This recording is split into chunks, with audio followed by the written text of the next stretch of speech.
Akanem was good at pairing people up. She had a feeling that Joy and Kingsley would suit each other. Kingsley's expectations were up as far as blind dates go. He knew what almost all blind daters know. You give yourself a wrong description or a different color of outfit from what you've told your date, so that you are at vantage point to see if the blind date is good enough before you reveal yourself. They had agreed to meet at Frank's Grill in the University of Lagos.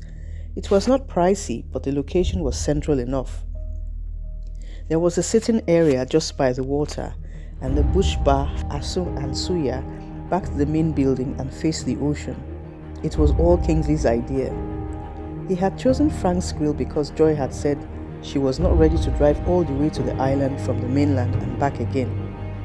If she was a smoker like him, and she passed the common sense and humor test, then they would both be puffing away together as they watched the waves go up and down.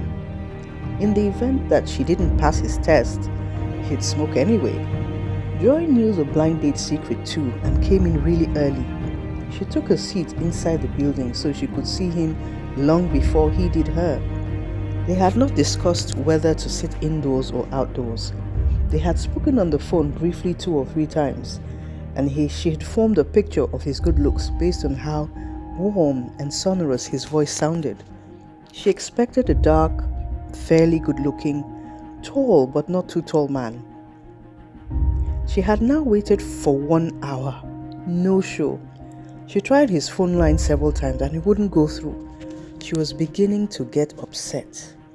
A waiter coughed to get her attention and told her that the gentleman on the far side of the room had asked that she join him at his table. She was about to say no but changed her mind. She deliberately left her bag on the table and walked over to the man to give him a piece of her mind that not every woman in Lagos is looking for a pickup. As she approached the man, he got up to greet her. The closer she got to the man, the more she suspected that he might be the blind date. As she got to his table, she said, "Let's cut to the chase. What's the password?" Kingsley smiled a knowing smile and said, "London Bridge is falling down. Sorry I'm late. I actually got here on time, but I went straight to the sitting area by the ocean. I saw a lady that matched your description, thinking that it was you. I sat down with her and we actually had a wonderful conversation. It took me a while before I realized she wasn't you. She didn't ask me for the password, and then her friends came and joined us and called her some Igbo name. That's when I knew for sure that it wasn't you.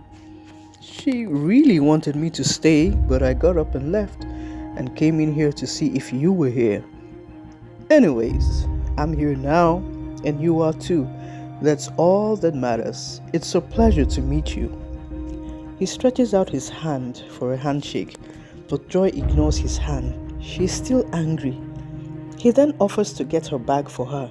She replies, "No, don't get my bag. I'll get that myself."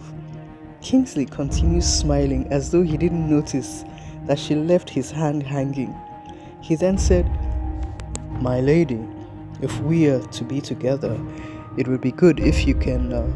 She didn't let him finish. "This is just a date. I never told Akanem that I was desperate for a man." She was almost shouting. To be continued in Joy's Way Part 2.